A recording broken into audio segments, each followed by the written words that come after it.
Welcome everybody back to the Spurs 9501 podcast. We've got a very special guest today. We've got Christian, who is a mad Spurs fan. Welcome, Christian, to the podcast. How we doing? You okay? Yeah, it's good to see you, man. So basically, we thought it'd be good to get another Spurs fan's view about all the different things that are happening. So Christian's a very knowledgeable Tottenham fan, keeps an eye on the youth system and everything like that. So, Chris, before we start, just give a little introduction to the fans and the subscribers about yourself. Yes, name's Christian. I've been following this great club almost my whole life. My memory's not as good, so I would say 30 years, but It's probably less that I can remember. But yeah, always just being brought up in like the local area, and the club's always been special and stuff. So as much as they've broke my heart, they've also given me really good days as well. So I'm stuck for life.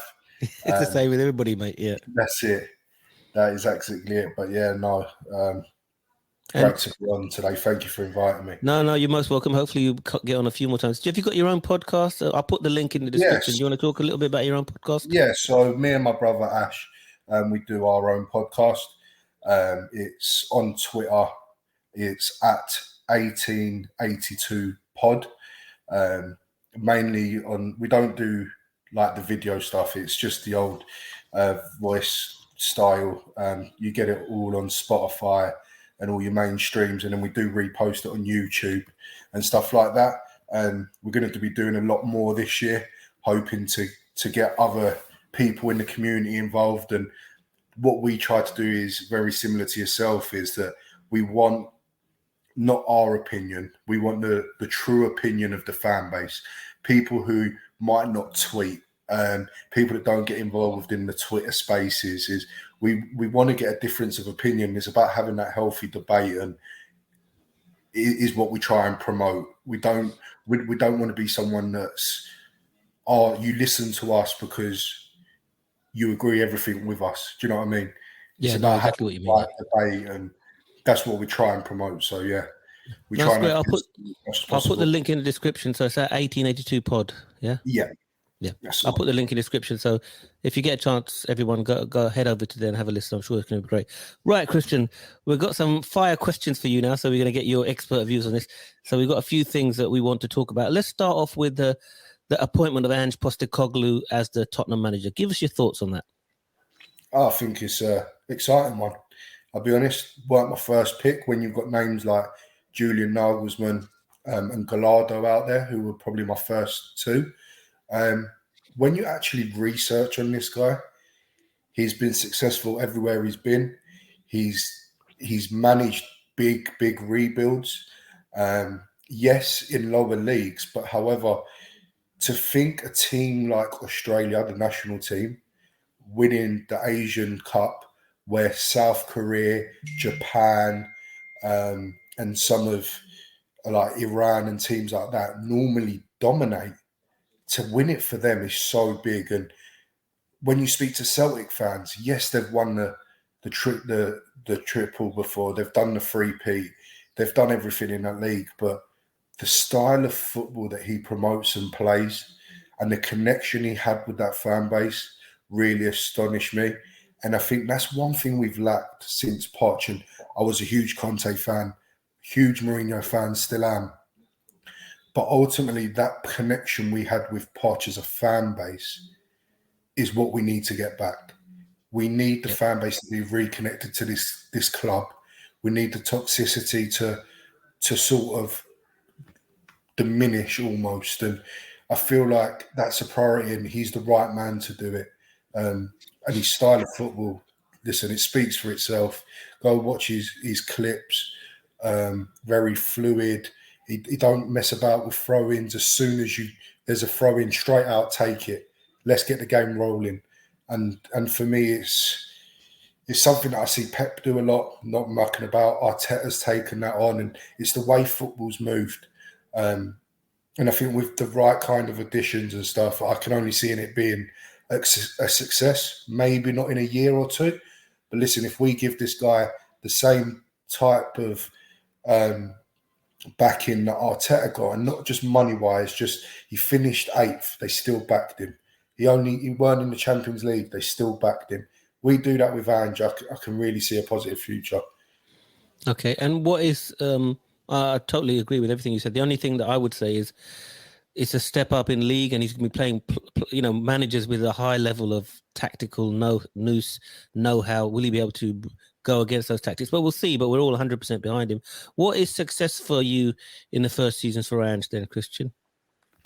First season success, I'll be honest with you, is that we as a fan base need to not eliminate our expectations, because expectations have to be there. Yeah, but we're going to have to be realistic, right? I'll be Champions League for next season is top 5, right? it is top 5. Okay, yeah, it is top 5. So if we finish 5th or 6th, even if we get Europa League, I think Europa League is a good one to get into. Europa League, I'll be happy with. But what I need to see with that, there is a but. If we don't make Champions League football and we end up Europa League, even Conference League, for example, but we see a huge difference in the way we're trying to play, the style. You can see that young talent's being brought through. You can see the connection being remade. That will be enough for me to carry on backing it. Okay. You want to see progress, which is fair enough, I think. That's great. Okay, excellent. Thanks for that, Chris. Really good. Let's talk about Harry Kane and his future now. There's rumours about United are pulling out and Real Madrid are interested. There's rumours that he's going to see out his contract and go for free. What's your take on the whole situation? What do you think is going to happen with this? I think he's going to stay next season. So you think he's going to stay and see his contract out and then leave on a free, or stay after that? I think he could leave on a free unless things change dramatically. But I don't believe they will. I think Kane will walk on a free. But listen, if Kane stays one more year and we make Champions League football, it is worth that risk, because getting Champions League football is roughly about 60 million plus, right? Okay. Yeah. So if you make that money and let him go on a free, you're still essentially getting 60 million for Kane, right? Which, yes, I know is not 100 million. I get that. But ultimately, it's not 100 million. I understand that 60 million, 100 million is very different if we sell him now. But ultimately, you sell him now for 100 million, people are going to know we are very desperate. So they're going to charge us a premium for a replacement, which, by the way, is impossible. But yeah, you can't replace it. If we don't get Champions League football or even European because we've let Harry Kane go, that pushes us back another year or two, right? If Kane goes on a free, we make Champions League or Europa, and we make around 40 million mark for that. Listen, whatever Kane's done so much for this club. He's done so much for a fan base. I can't hold that against him. I don't think he's going to be a guy that goes to Chelsea or Arsenal. Do you know what I mean? He's not going to be that guy. So I've got no worry, and I've only got, how can I say, I wouldn't feel any negativity towards Harry Kane if that's his decision. I think the board are making the right decision by taking that risk, because without Harry, the rebuild goes from 3-4 years to potentially 10. Let's be honest, that's how good this boy is. Yeah, it's a generational talent, isn't it? But the cynic in me believes that Daniel Levy, the accountant that he is, and he's always looking for value for Tottenham, he's not going to let £100 million, 80 million, whatever you want to call it. He's not going to let an £80 million asset go for nothing next season. And the thing is, there's no guarantee we're going to get Champions League football. Harry Kane on his own can't get us Champions League football. He can bloody get us close, but he can't do it on his own.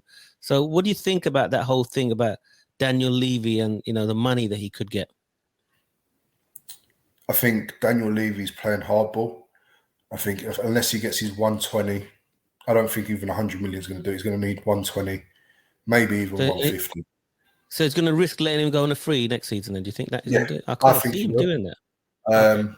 The reason why I can see him doing it is because Harry Kane is probably the only player that I've seen Daniel Levy get emotionally attached to. And it's not even the fact that he's a fan, right? Not that kind of attachment, but he broke his own wage structure to make sure Kane got the money he deserved. Yeah. Right? He's risked upsetting Kane by not letting him go to City because they wouldn't pay the money. He's defended Kane like no other player, right? And for me, I think he knows that without Kane, the struggle is going to be unbelievable. So in his head, in the way that he works, yes, I understand why you'd think you'd sell him. I get that. But ultimately, the point I'm at is he's probably thinking is, without Harry Kane, what future am I going to make the money? Yeah. And in his head, he's such a maniac, right? He probably thinks, give me one more year talking to Harry, and I bet I can convince him to sign a new deal. Until the day of release, he will think I can convince him to re-sign.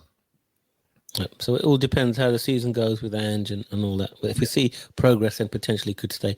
Okay, mate, that's good. Now let's talk about some transfer rumours. I'm not going to talk to you about the players and all that. So we've got Maddison, Barnes, and Dicker, and Sancho, and Roger Ibanez as well has been rumoured about it. Let's talk about who you would like to see come to the club rather than who's rumoured to be seeing. Who would you like to see come? I know we all know we need centre-backs and all that. Who do you think, Christian, that you would like to see come in? We'll start with the keepers, right? Yeah. So sorry, I forgot about David Raya. Yeah, sorry about that. Yeah. So David Raya, what do you think about that? Yeah. I think David Raya, homegrown, very good. I think I wouldn't pay more than 30 million because of the fact that, yes, he's good, but he's on his last year of his contract. Now, the difference between 35 or even 40 that they're saying they want, for an extra 10 million, which to football clubs is pocket change, I would rather go and test Inter Milan for 50, 60 for Onana, because the difference in keeper is huge. But Raya is definitely good enough for what we need, no doubt. So that's why I'd be happy around the 25, 30 at most. I'd be happy with that one. But yeah, I think it's one that will get done. What other if let's assume Raya and Onana don't come, what other keepers do you would say good to have them in the club? They're going to cost a lot of money. I'll be honest with you. I think AC Milan have had a huge fallout with the way Maldini was treated.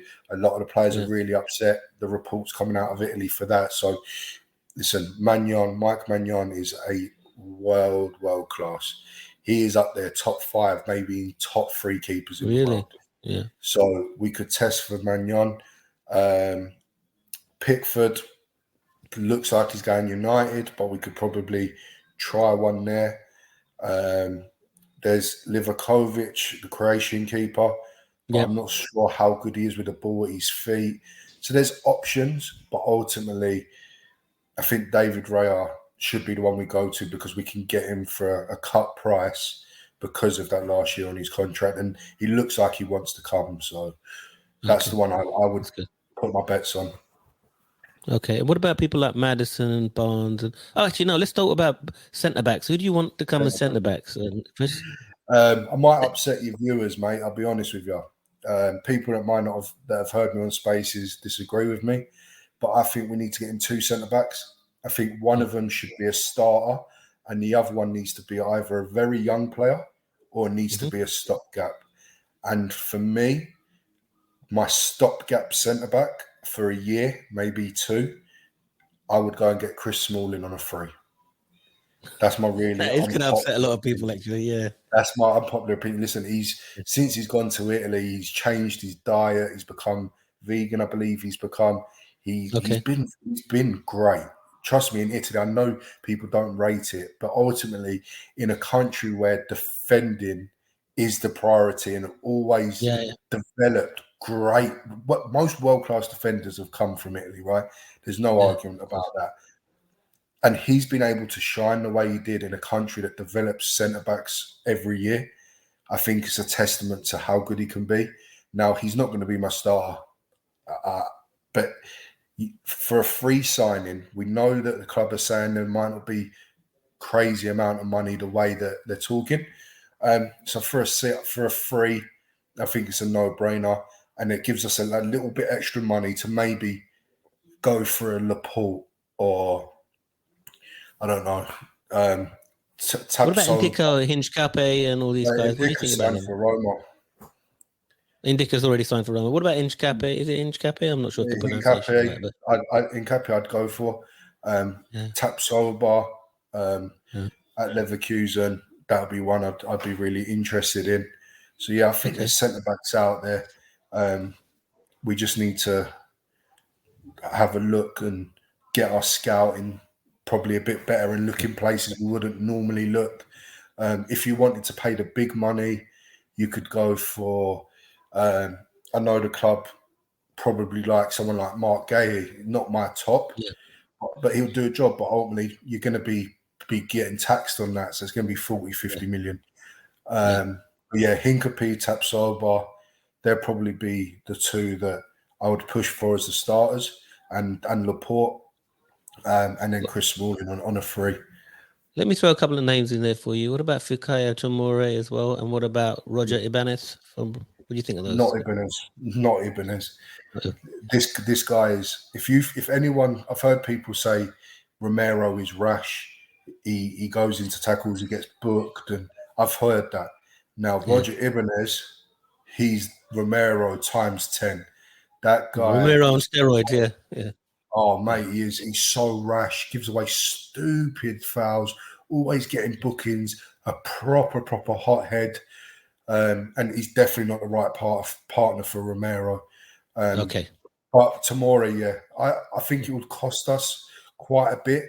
But like I said with Magnan, the fallout in Milan doesn't seem great. I might be reading it a bit, overhyping it, but we could test them. Tomori is a player I like, and I'd be happy with that one.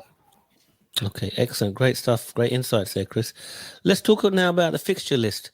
It's just come out today. We've got a pretty hard start and a pretty hard finish as well. Give us your thoughts on the fixture list. It is what it is. It is what it is. At the end of the day, we have to play every team twice.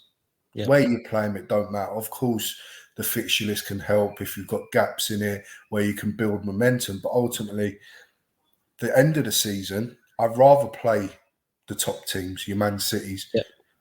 They're going to be odds on to win the title. So play them at the end of the season because 9 times out of 10, they've won it already. The start of the season, Man City starts slow. Man United and Arsenal look like they're going to be doing a lot of signings. Chelsea, a lot of signings. Newcastle, they're going to have to up their game. It's the right time to play them games at the end of the season or the start of the season. You don't want to be playing your likes of Luton, Sheffield United, and at the end of the season when they've still got something to fight for. Look at whatever. Yeah, go ahead, mate. I'm just looking at this fixture list. I'm trying to get it up so I can talk to you about the fixtures on there. Yeah, but it looks like it's the really hard one it's Brentford away first, and then we got Brentford, then Man United at home, and then Bournemouth away, then Burnley away, Sheffield United at home. Yeah. So Brentford hard game. Yeah. But ultimately, go ahead, mate. Go on. Ultimately, you've said Man United, you've seen Brentford. We should be beating Brentford. I know I say the word should, but we should. Right, Man United, we're good enough to get a draw, even a win, right? And at the start of the season, again, momentum's not a thing. They're going to get a takeover. They're going to be signing players left, right, and centre.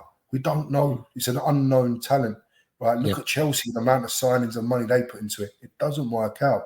So play them nice and early, and I think I'll be happy with that. And Bournemouth, we should be beating, right?